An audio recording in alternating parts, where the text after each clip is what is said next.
Hello, and welcome to Business Profile on Lifestyles. I'm Charlene Sloan, and we're here with Buta Biberaj from Biberaj, Snow in Sinclair to talk a little bit about the ins and outs of civil suits.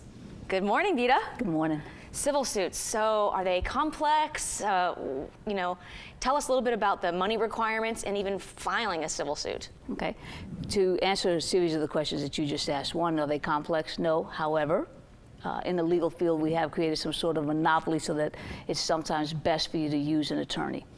The general district court levels, which is what we will talk about here today, are for amounts $25,000 or less. Okay. There is a portion of that which is small claims court, which is the amount of $5,000 or less, where actually the courts do not permit attorneys to be present. So it would be civil or individual parties coming into court and pleading their case. Okay. Setting aside the small claims court, if you do have a suit that is greater than $5,000 but less than $25,000, a lot of times it makes sense to hire an attorney just because of the procedural aspect of it. Mm-hmm. The process, however, starts with if there is an issue that you believe someone owes you money, a warrant in debt is filed, putting that person on notice saying, I believe you owe me, for example, $20,000. And for these reasons. Is it a contract? Is it an agreement as to maybe a loan has been made but has not been repaid? Things of that nature. There is a court date set. It's called the first return, where both parties are expected to be in court. The judge will then call them up and ask the defendant, the person who's accused of having owed the money, do you agree that you owe this amount? If the answer is yes, then the judge will enter judgment, and that case, as far as having judgment, is then over.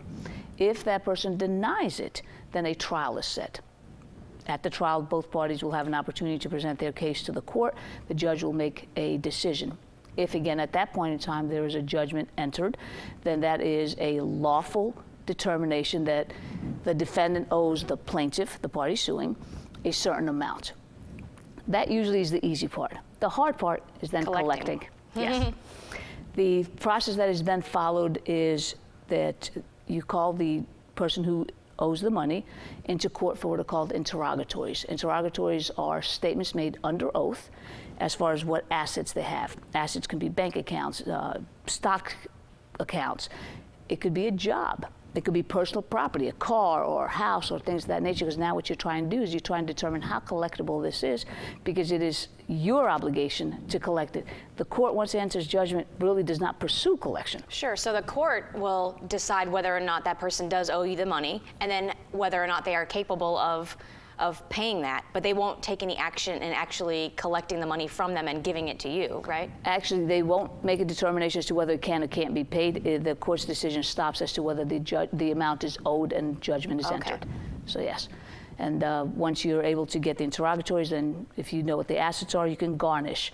Garnish means placing a lawful lien on a bank account, on wages to a certain amount, on property, things of that nature, and that's how you would pursue the collections. Yeah, it's pretty easy to see why it would be advantageous to call Biberaj, Snow and Sinclair instead of trying to handle such a matter on your own. It's also less stressful to the clients, because this is, again, our arena. This is something that we do for clients. And can this, you mentioned that it's mainly about money. Can it be, say, damage to your property, and then that damage you incurred a cost, and now you believe that the person owes you money to repair the damage, as opposed to just a contract saying you would give me this amount for these services?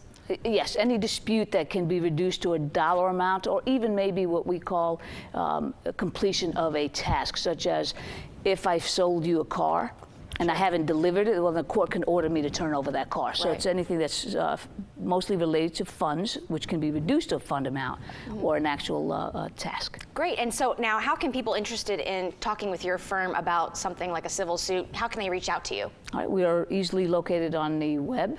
It is www.loudenlawyers.com, and we're also located in Leesburg, right across the street from the courthouse at 7 East Market Street. Great. Thank you so much for coming out and talking to us today. Thank you for your time. And thank you for watching us on Business Profile on Lifestyles.